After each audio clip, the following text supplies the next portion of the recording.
الأكلة الوحيدة في العالم كله بدون كركب وبدون مواعين، ووقفة واحدة هتخلصيه، وفي حلة واحدة هتعمليه، وفي طبق واحد برضه هتاكليه. نسمي الله ونصلي على الرسول عليه أفضل الصلاة والسلام. وهيا بينا نطبخ مع حنان، ومعادي كمية اللحمة اللي تعجبك.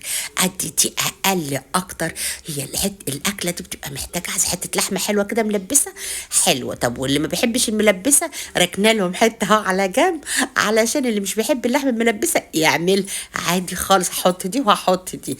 بصي بقطعها ازاي. اهم حاجة برضو التقطيعة دي بتميزها وبتخليها واو تحفة. طيب يلا بينا بقى نخلصها. اقطعها كده زي ما انتم شايفين انا مقطعاها ازاي. على فكرة ممكن تقطعها مكعبات، تقطعها اكبر من كده، بس التقطيعة دي مميزة جدا جدا. قطعت برضو القطعة الحمراء اهي، ونطلع على النار. لا لسه مش هنطلع على النار. معايا بصلتين اتنين كمان قطعتهم جوانح كده رقيقه جدا جدا. كله يبقى شكل اللحمه ايه، يبقى كله شكل واحد. طيب معلقتين اتنين زيت في حله غويطه بس على النار كده تسخن. اول ما تسخن قد انزل باللحمه قدها صدم. طب واغطيها كده تعرق. اما تعرق تقلبيها كده بتستجيب بقى معاك، بتقلب وتتشمع. طب بعد ما تشمع انزل بالبصل.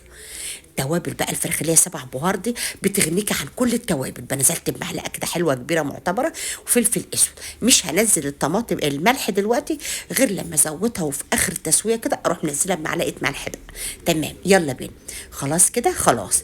طيب اول ما تشمعي كده نزلت بواحدتين فلفل برضو مش سبايسي، ورقتين اتنين لورا، ضربه طماطم ومصفياها ضربه طماطم، وحاطه فيها معلقه سكر. خدوا بالكم دي بحط دايما بضرب كده في الخلاط بيها، ومصفيها حلوه قوي. لو حابه صلصه قللي كميه الطماطم. انا بحبها بطماطم كده فريش حلوه، او طماطم انا عاملاها في البيت. طب بعد ما سبكت كده معانا وخدت ودت كده مع بعض، نزلت بميه بتغلي واسيبها بقى كل شويه اقعد اقلب فيها واهدي النار خلاها وسط. ليه؟ عشان عايزاها تستوي خالص. انا هسويها على الاخر. حطيت بقى الملح اهو، معلقتين اتنين زيت. المكرونه اللي هتحطيها الكميه بقى، بصي الكم ده انت حر.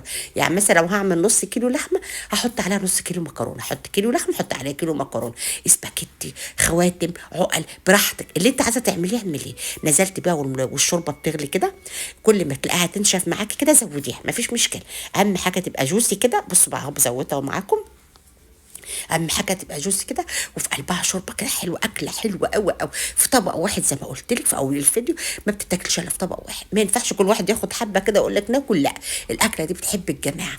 واحده فلفل بقى كده، عايزه تحطي بقى بقدونس اوكي ما فيش مشكله.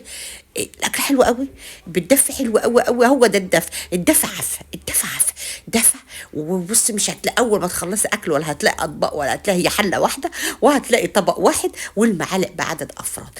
الله الله الله الله. هو الشتاء عايز كده، عايز دفى ومش عايز كركبه، وعايز الجمال ده. بحبكم كتير قوي قوي قوي قوي. صباح الفل وصباح الهنا وصباح السعاد. انا قطعت المكرونه اللي كسرتها، اللي عايز يعملها مصححه كده يعمل. انا كسرتها كده عشان تبقى ايه، تبقى حلوه ما تبقاش في زروطه كده في الاكل. ما تحرمونيش من دعواتكم، وانا بدعي لكم كلكم من قلبي. بحبكم كتير قوي قوي قوي كمان. واقول لكم ايه تاني، مش هقول لكم حاجه. قومي يلا جهزيها واعمليها، وصباحك فل وصباح الهنا وصباح السعاده على عيونك انت وهي بنتي واختي وحبيبتي وكلكم. اشوف وشكم بخير ان شاء الله في الفيديو جديد.